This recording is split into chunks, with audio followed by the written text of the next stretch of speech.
in Johannes lesen wir, die ihn anbeten sollen, ihn in Geist und Wahrheit anbeten, aber das ist eher eine generelle Aussage, wie wir anbeten sollen. So what do you think John means when he says he was in the Spirit on the Lord's Day? Was meint also Johannes jetzt damit, er war im Geist am Tag des Herrn? Maybe he was filled with the Holy Spirit. Filled with the Holy Spirit? Probably, Vielleicht war er vom Heiligen Geist erfüllt. yeah.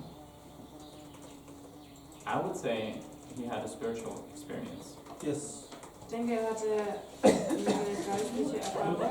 I mean, that's pretty general, right? But we won't be able to define exactly what he experienced, but he had some kind of experience in the spiritual realm with God, right?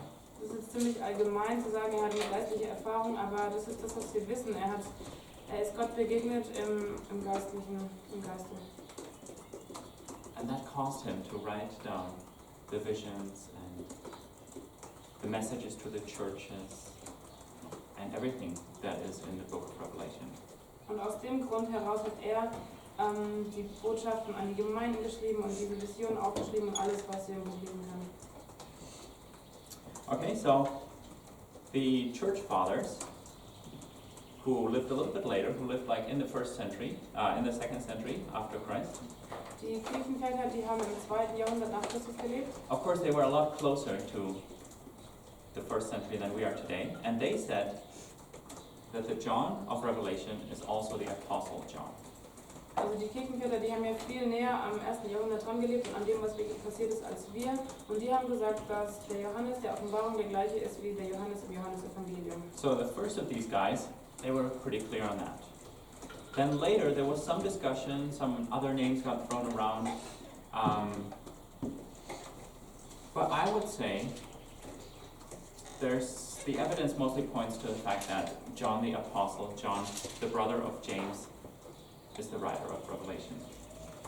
Also da gab es später noch Verwirrung und sie waren sich nicht mehr so einig, aber ich würde sagen, dass es schon scheint, als wäre Johannes, der die Offenbarung geschrieben hat, Johannes, der Bruder von Jakobus, richtig? Mm-hmm. Because even though he never says, hey, I'm an apostle, I'm an eyewitness in this book, Denn er sagt zwar nie, ich bin ein Apostel oder ich bin ein Augenzeuge, he writes with the kind of authority, with the kind of I know what I'm talking about attitude that would fit very well with an apostle. und dennoch schreibt er mit einer gewissen Autorität und er sagt, ja, er weiß, wovon er spricht.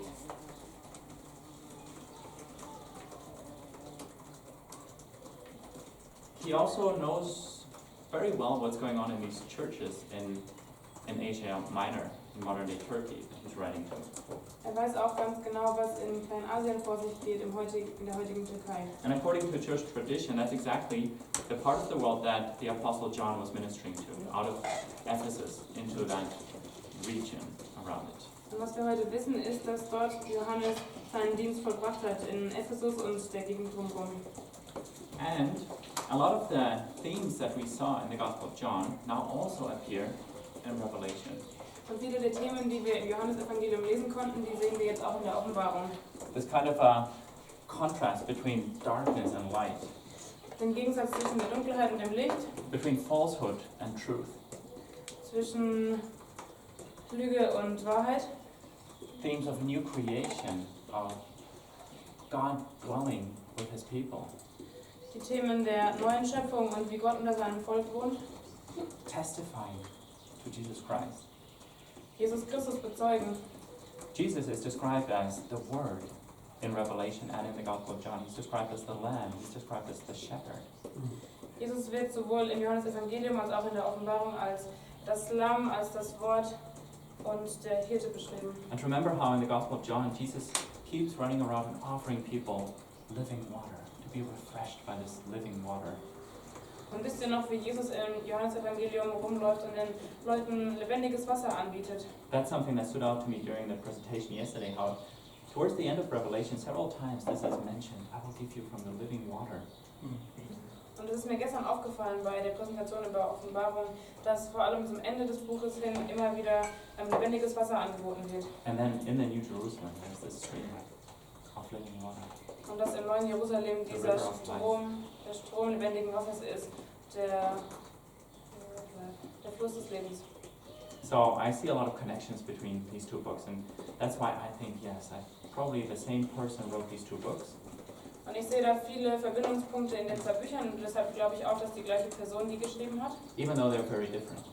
Auch wenn die ziemlich unterschiedlich sind. Right? The Gospel of John, it is this account of Jesus' life, and it's really well written. It's such a pleasant read. Also das Johannes-Evangelium, das ist einfach zu lesen und schön. And Revelation is wild and crazy and a little bit out of this world. Und die Offenbarung ist wild und verrückt und scheint irgendwie nicht von dieser Welt zu sein. But in the end, they're both talking about the same person. Aber am Ende sprechen sie über die gleiche Person. It's the same gospel that is being proclaimed in both of those.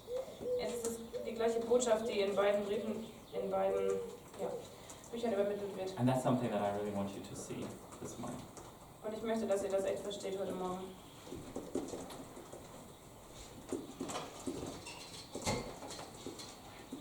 Where is John when he writes this book? Wo ist Johannes, als er das Buch schreibt? Where is John? Wo ist er? Do you know where John is? It's written there. Does it say that in the Bible also? Yes. Don't trust everything you see on a PowerPoint, right? So, he says that he is exiled on this island for his faith. Johannes sagt, dass er ins Exil musste wegen seines Glaubens. Now, a church father wrote that this happened during the 14th year of the reign of Emperor Domitian. Also ein Kirchenvater hat geschrieben, dass das im 14. Jahr der Herrschaft von Domitian war. Have a look up here. Here's Domitian. Da oben ist der Domitian. The 14th year would place this somewhere around 95. It would be right towards the end of his reign here. Das 14. Jahr wäre ungefähr 95 nach Christus, zum Ende seiner Regierung hin. This was a time where persecution against Christians picked up again. Es war die Zeit, als Verfolgung gegenüber Christen wieder zunahm. Where people in the empire were being forced to worship the emperor. Wo die Leute im Reich den Herrscher anbeten mussten. You could have all these other gods alongside the emperor, that was okay.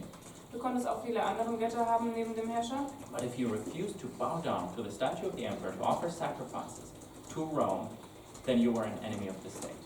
Aber wenn du deinen Herrscher nicht angebetet hast und dann mit Rom nicht angebetet hast, dann hattest du ein Problem. So in that case, of course, this would be towards the end of John's life. And again, it would be like John leaving behind a legacy for the church. Und es war zum Ende des Lebens von Johannes und damit würde er ein Erbe zurücklassen. There's one other possibility for the date of Revelation.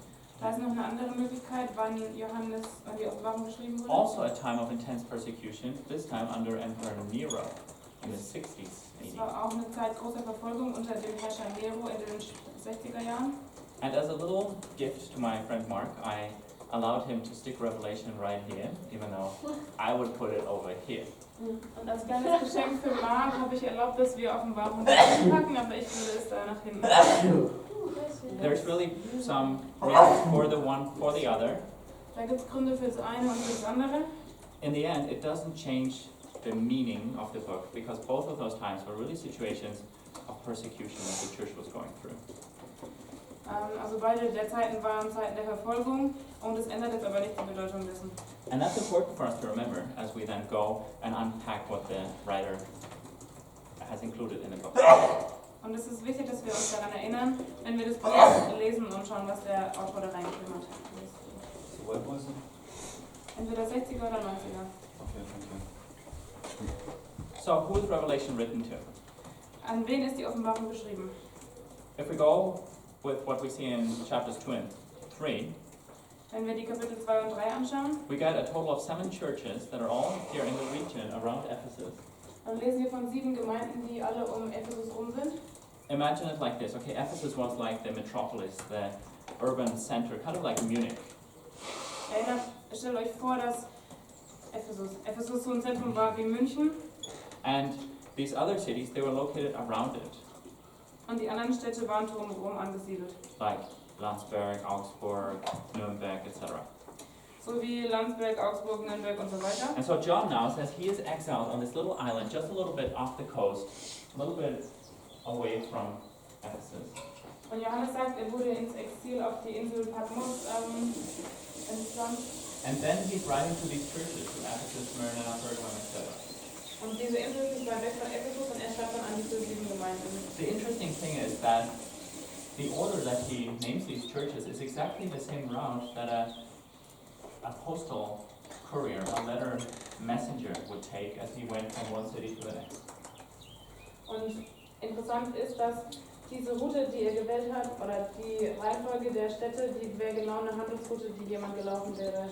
So someone would take this letter from Patmos to Ephesus, Jemand würde also diesen Brief von Patmos nach Ephesus bringen, then travel north to Smyrna and Pergamum, dann in den Norden reisen nach Smyrna und Pergamum and then make this round here to Thyatira, Sardis, Philadelphia, Laodicea, und würde dann noch nach Thyatira kommen, Sardis, Philadelphia und Laodicea. and then probably travel back to Ephesus. Und dann wahrscheinlich wieder zurück nach Ephesus. But it's also interesting that John chose to write to exactly 7 churches. Aber was auch interessant ist, dass der Johannes an 7 Kirchen geschrieben hat. 7 is an interesting number.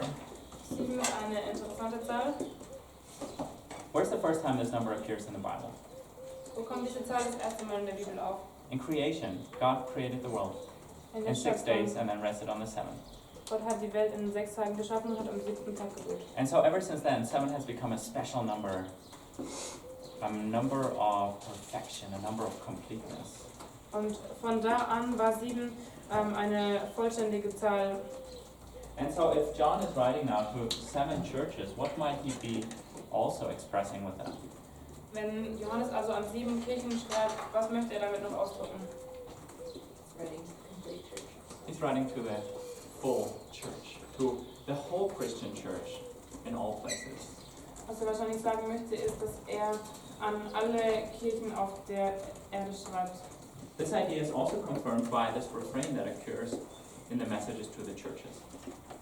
Das können wir auch nochmal in der Botschaft an die Kirchen wiederfinden. Where it says, anyone with ears to hear, anyone, pay attention to what the Spirit is saying to the churches. Wo steht, wer bereit ist zu hören, der höre auf das, was der Geist den Gemeinden sagt. So he's addressing 7 specific churches, but probably he has a larger church in mind as well. Er spricht also an 7 damalige Kirchen, aber wahrscheinlich hat er ein größeres Bild noch im Kopf gehabt. And now it's your time to tell me what were some of the things that these churches were struggling with. Und jetzt ist eure Aufgabe, mir zu sagen, was waren diese Dinge, mit denen die Kirchen Probleme hatten. And Brock has already kindly posted that on WhatsApp, but I want you to remember these things now because they're going to be very helpful. Und ich möchte, dass, auch wenn Brock das schon in WhatsApp gestellt hat, ihr euch nochmal daran erinnert, denn die werden uns jetzt sehr hilfreich sein. It's going to be really helpful for us to understand why John is writing some things the way that he does. Es wird sehr hilfreich jetzt sein, das nochmal nachzulesen, warum der Johannes das geschrieben hat. Noah? Sorry, just taking a step back. You said that there were basically 2 different possibilities for when Revelation was written, right? One of them was during the persecution of Nero. What was the other one? The persecution of Domitian, which you see he's a little bit later here, and actually more towards the end of his reign already. Okay. That's when a church father writes that John was exiled to Patmos. So that would kind of give us a dating. But as I said, there's a bit of argument about that, and there's some good reasons for the one and some good reasons for the other date. Okay. Thank you. So, the churches, what were they struggling with? Womit haben die Kirchen gekämpft? What was going on with these guys? Different stuff.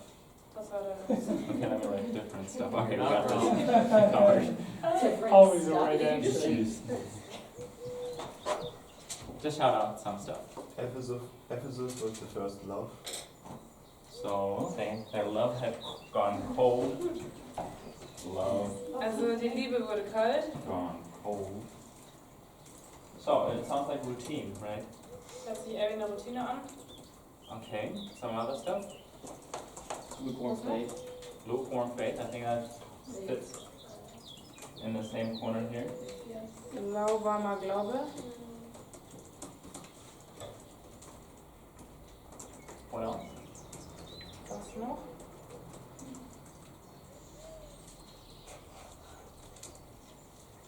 It sounds like they were accepting idolatry. Idolatry. Es schien, als hätten sie Götzen gedient. Remember Ephesus night? Remember just this surrounding culture that they were living inside? We're talking about Ephesus here. Yeah. And the cities around it. Denkt mal an die Ephesus-Nacht, was da alles für Einflüsse auf sie kamen. Weil wir sprechen ja gerade von Ephesus. There were some weird teachers, right? It was something about Jezebel or something. It was spreading some weird stuff. Es gab ein paar komische Lehrer, wie zum Beispiel Isabel. What else? Did you have any mention of maybe some persecution? Ist euch irgendwie Verfolgung aufgefallen? Temptations also? Versuchungen?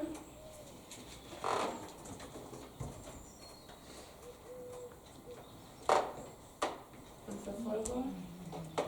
Anything else? Fear of suffering. Fear. I think persecution and fear, Yeah. if they don't go together, then you're not really human. Angst und Verfolgung kommen oft zusammen. Wenn das nicht zusammenkommt, dann bist du irgendwie kein Mensch.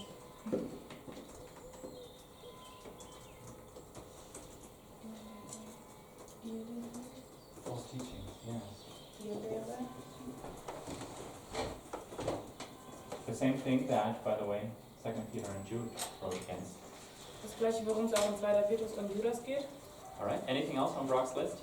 Noch was von Brocks Liste? Oder Leas Let me Liste? check.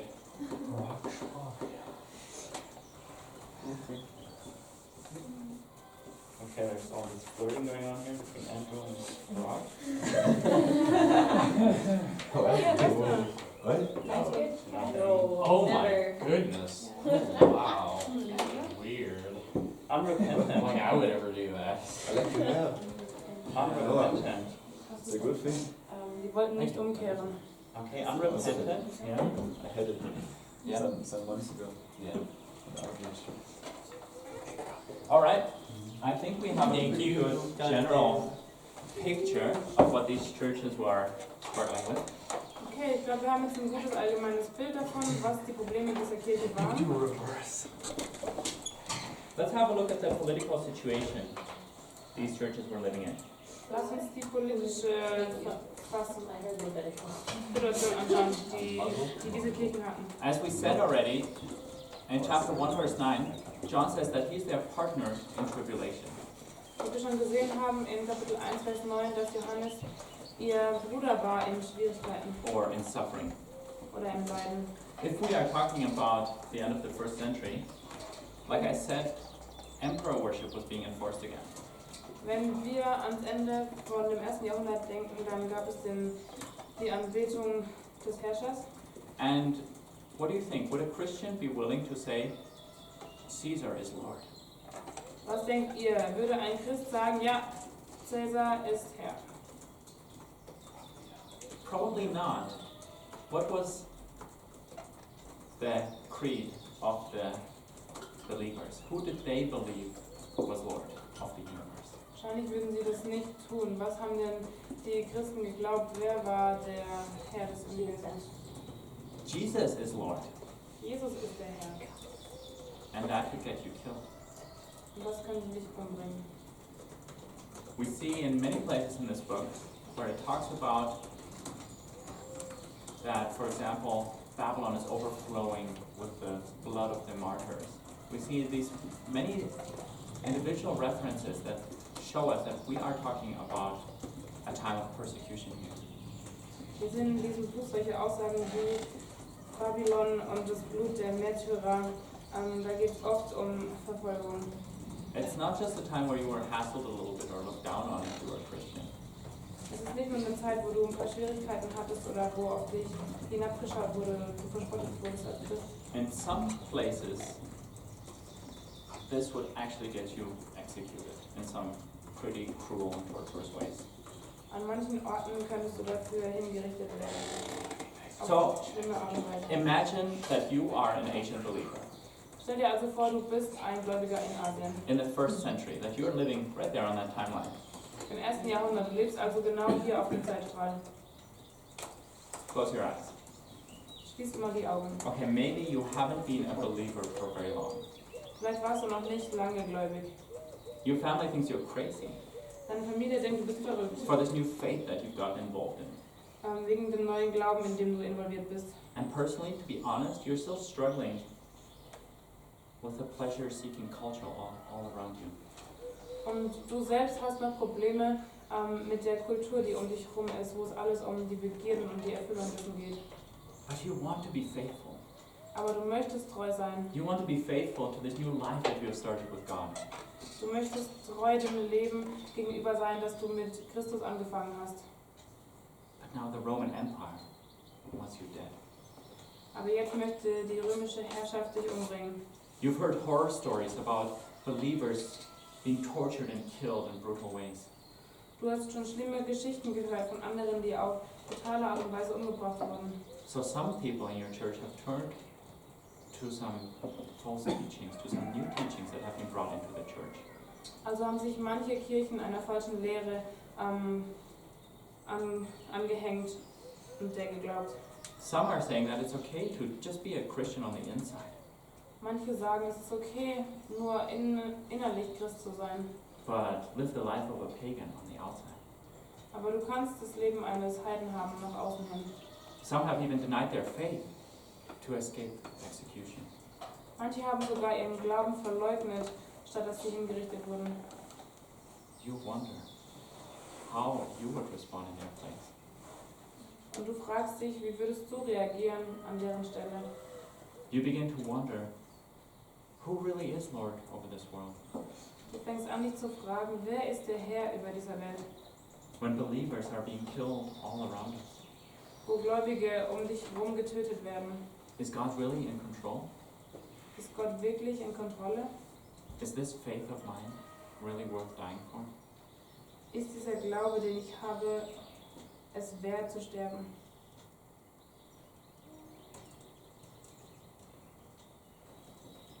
These are the kind of people that the Apostle John was writing to.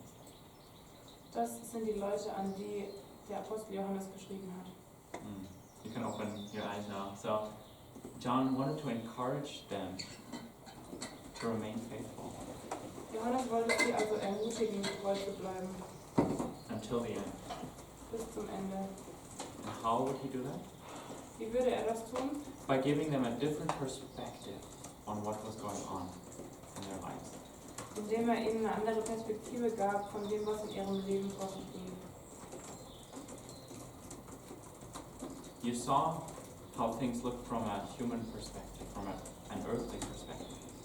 Ihr habt gesehen, wie die Dinge aus menschlicher Sichtweise aussahen. But what was God's perspective on all of this? Aber was dachte Gott über all das? That's what John wants to reveal to them. Darüber schreibt Johannes. Und das möchte er offenbaren.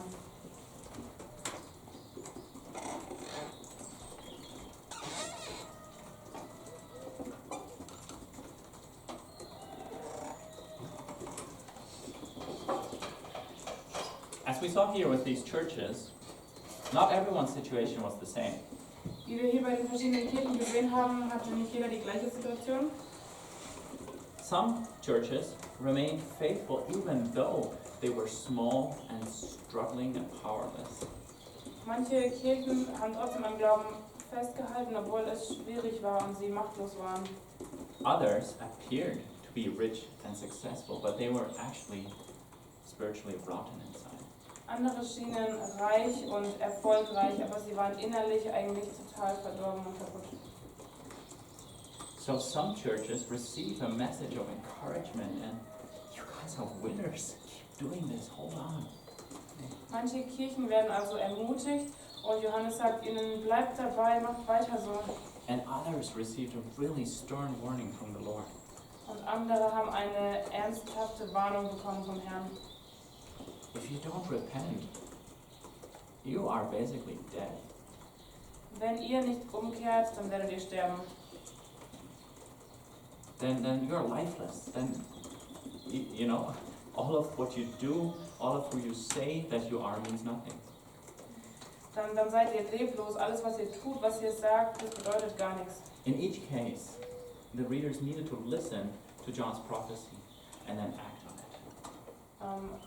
In jeder Situation mussten die Leser zuhören, was Johannes sagt und daraufhin handeln. And at the end of each of these messages, there is a call to those who will be victorious, to those who will conquer. Und am Ende jeder dieser Botschaften wird ein Aufruf sein für die, die siegreich sein werden. And some beautiful promise like, I will write your name in the book of life, or I will give you a stone with the name that I am giving to you.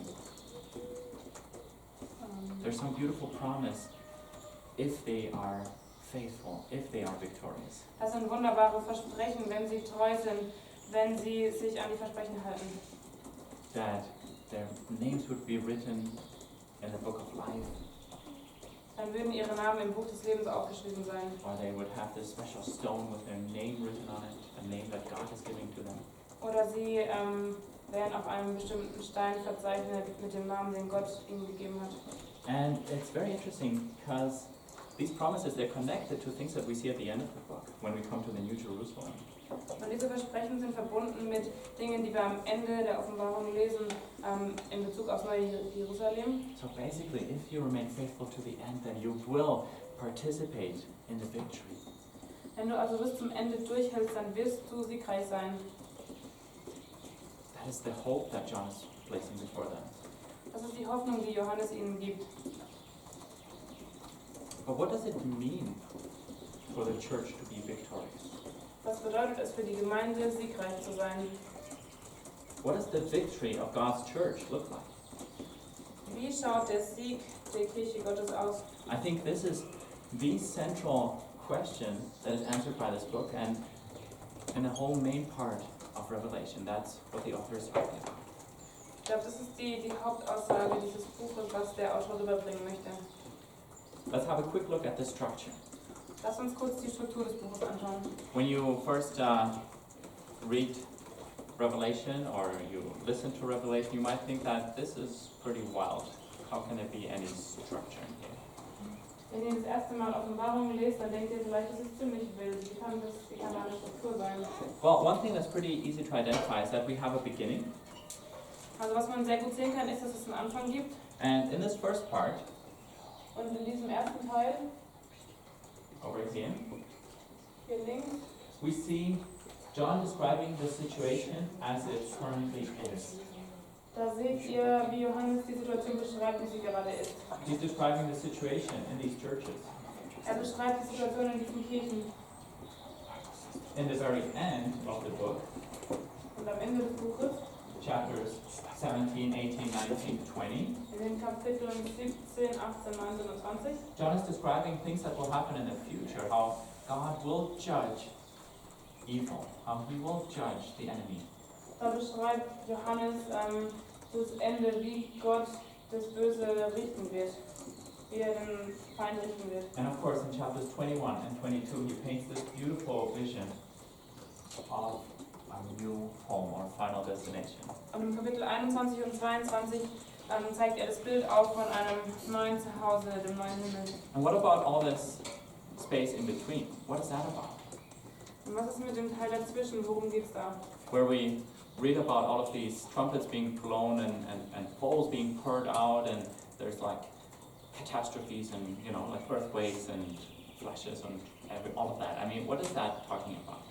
Wo wir von den 7 Posaunen lesen, die geblasen werden, von den Schalen, die ausgegossen werden und von all den Katastrophen, die da vor sich gehen. There's some very different ways to understand that. Es gibt verschiedene Arten, das zu verstehen. I would say that John is describing here how the church should live out its faith in this in-between time, between now and the future that is to come. Also, wie ich das beschreiben würde, ist, dass es eine Anweisung ist für die Gemeinden, wie sie in dieser Zwischenzeit leben sollen, zwischen jetzt und wenn Jesus wiederkommt. This way of understanding the book, it makes the most sense to me. Das Buch so zu verstehen, ergibt für mich am meisten Sinn. And I think that if we understand that main message, Und ich denke, wenn wir diese Hauptaussage verstehen, then Revelation can be a quite simple book for us that is actually a book of encouragement.